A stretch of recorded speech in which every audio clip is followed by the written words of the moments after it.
Guys what's up. तो कैसे हैं आप सभी? उम्मीद करता हूँ सारे मस्त होंगे, है ना।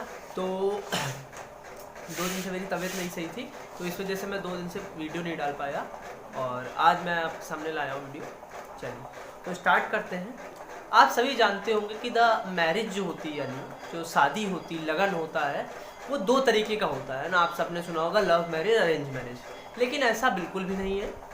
अकॉर्डिंग टू द ऋग्वेद यानी हिंदू माइथोलॉजी, यानी हिंदू के हिसाब से, हिंदुइज्म रिलीजन के हिसाब से 8 तरीके की शादी होती है। कितनी तरीके की? 8, 5 और 3 8। 8 तरीके की शादियाँ होती हैं। उसमें से 4 होती है अप्रूव्ड, यानी जो मानी जाती हैं, 4 मतलब सही मानी जाती है, और 4 जो अनअप्रूव्ड होती हैं, जो कि बिल्कुल भी गलत है, गलत तरीका है ना। होती है 8 तरीके की। चलो, तो कौन कौन सी 8 तरीके की होती है मैं बताता हूँ आपको। और आपने सुनी होगी 2 तरीके की सुनी होगी, लव मैरिज या अरेंज मैरिज, है ना।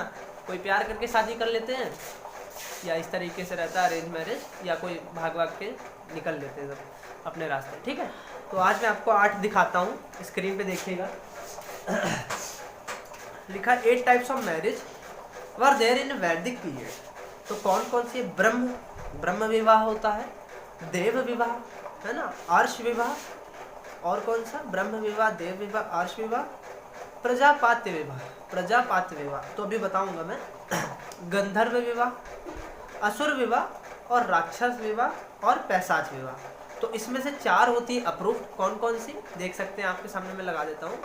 ब्रह्म मैरिज, देव मैरिज, अर्श मैरिज, प्रजापात्य मैरिज, ये होती है अप्रूव्ड, जो कि सही है एक मायने से देखा जाए। अनअप्रूव्ड मतलब असुर मैरिज, गंधर्व विवाह, राक्षस विवाह, और पैशाच विवाह, ये सब आपकी अनअप्रूव्ड है। तो 8 हो गई, 4 अप्रूव्ड, 4 अनअप्रूव्ड, है ना। चलो, तो अब इसके बारे में हम लोग डिस्कस करते हैं। देखिए क्या लिखा हुआ है। हिंदू विवाह भोगलिप्सा का साधन नहीं है, एक धार्मिक संस्कार है। संस्कार से अंत शुद्धि होती है, और शुद्ध अंतःकरण में ही दाम्पत्य जीवन सुख में व्यतीत हो पाता है। 16 संस्कारों में ब्रह्म विवाह को ही शामिल किया गया है। तो पहला देखते स्टार्टिंग से ब्रह्म विवाह। तो ब्रह्म विवाह क्या होता है कि दोनों पक्ष की सहमति से समान वर्ग के सुयोग वर से कन्या की इच्छा अनुसार विवाह निश्चित कर देना ब्रह्म विवाह कहलाता है। कौन कौन सी? एक तो दोनों की मतलब जो कैटेगरी है वो सेम होनी चाहिए, और विद मतलब इस कन्फर्मेशन होनी चाहिए। इच्छानुसार विवाह होता है ना, कन्या की इच्छा अनुसार, है ना। लड़की अगर सेटिस्फाई है तो मतलब वो ब्रह्म विवाह कहलाता है। इस विवाह में वैदिक रीति और नियम का पालन किया जाता है, यदि उत्तम विवाह है, यही उत्तम विवाह है, ठीक है। तो वैदिक रीति और मतलब जो नियम होते हैं, कानून होते हैं, प्रिंसिपल्स होते हैं, उन सब पे बेस्ड आपका ब्रह्म विवाह कहलाता है। चलिए, समझ में आया होगा। नेक्स्ट है देव विवाह। तो देव विवाह क्या होता है? किसी सेवा, धार्मिक कार्य या उद्देश्य के हेतु या मूल्य के रूप में अपनी कन्या को किसी विशेष वर्ग को दे देना। यानी किसी से अगर भला हो रहा है ना, किसी का सेवा या किसी की धार्मिक सेवा या धार्मिक कार्य में अपनी मतलब एज ए, आप समझ सकते हो, एज ए डॉटर को आप एज ए ऑब्जेक्ट मान के आप किसी को दे सकते हो। ये होता है देव विवाह, है ना। किसी वर्ग को दे देना देव विवाह कहलाता है, ठीक है।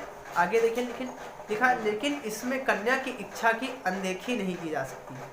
यह मध्यम विवाह है ना। लेकिन इसमें कन्या की इच्छा की अनदेखी, यानी उसको हम लोग मना नहीं कर सकते, अनदेखा नहीं कर सकते, ठीक है। नेक्स्ट आता है आर्ष विवाह।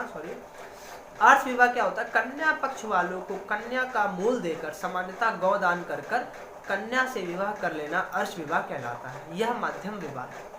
तो देखिए क्या लिखा है, किसी को जैसे गौदान कर लेना, है ना, उस तरीके से कन्या का यहाँ पे भी मूल्य बता रहे हैं कि कन्या पक्ष वालों को कन्या का मूल देकर उनको गाय दे देते हैं, है ना, भैंस दे देते हैं, सामान्यतः गौदान करके कन्या का विवाह कर लेना, है ना। तो इसको बोलते हैं अर्ष विवाह। नेक्स्ट आता है प्रजापत्य विवाह। प्रजापत्य विवाह क्या होता है? कन्या की सहमति के बिना माता पिता द्वारा उसका विवाह अभिजात्य वर्ग, धनवान और प्रतिष्ठित के वर्ग से कर देना प्रजापत्य विवाह कहलाता है। यानी without confirmation of the daughter, और कह सकते हैं कि आप माता पिता जो जबरदस्ती शादी कर देते हैं कि लड़का देखा कि बहुत धनवान है, प्रतिष्ठित है ना, नेता है, तो उनसे अगर विवाह कर देते हैं तो उसको बोलते हैं प्रजापत्य विवाह। नेक्स्ट एंड 5 है गंधर्व विवाह। गंधर्व विवाह क्या होता है, आपने सुना भी होगा, कई बार टीवी सीरियल्स में देखा होगा कि गंधर्व विवाह है ना, पुराने जो सीरियल्स आते हैं। तो इस विवाह का वर्तमान स्वरूप है प्रेम विवाह, है ना, तो प्रेम विवाह ही इसको बोलते हैं। परिवार वालों की सहमति के बिना वर और कन्या का बिना किसी रीति रिवाज के आपस में विवाह कर लेना गंधर्व विवाह कहलाता है। यानी आपने माता पिता को नहीं इन्वॉल्व किया, दोनों ही वर वधू जो है आपके एक दूसरे से सेटिस्फाई हैं, और इसी को हम लोग प्रेम विवाह बोलते हैं, गंधर्व विवाह या लव मैरिज, है ना।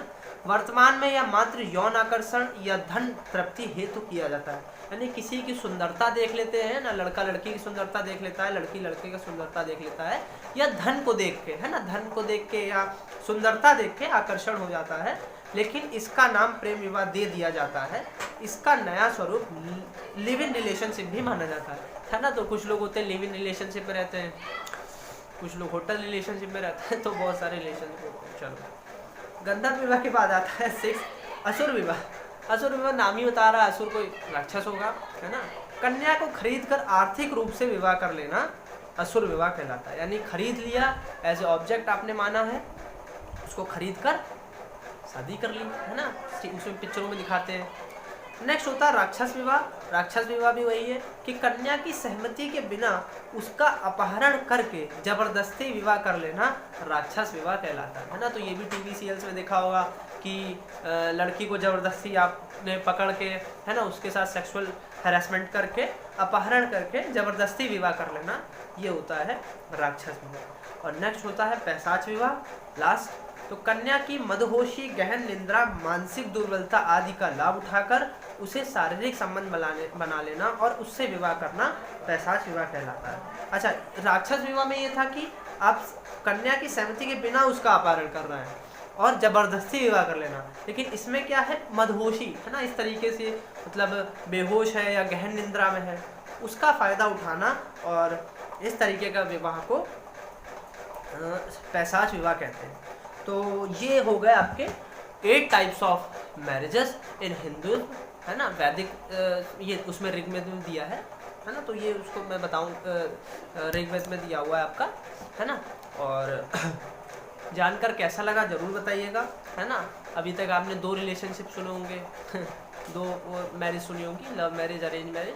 तो आज मैंने आपको 8 तरीके की बताई है, और बढ़िया से आप जो है समझिए, और आप बताइए कि कौन सी शादी करना चाहते हैं, है ना, राक्षस वाली की ब्रह्म विवाह, इस तरीके की बताइए। तो शादी तो सभी करेंगे, है कि नहीं।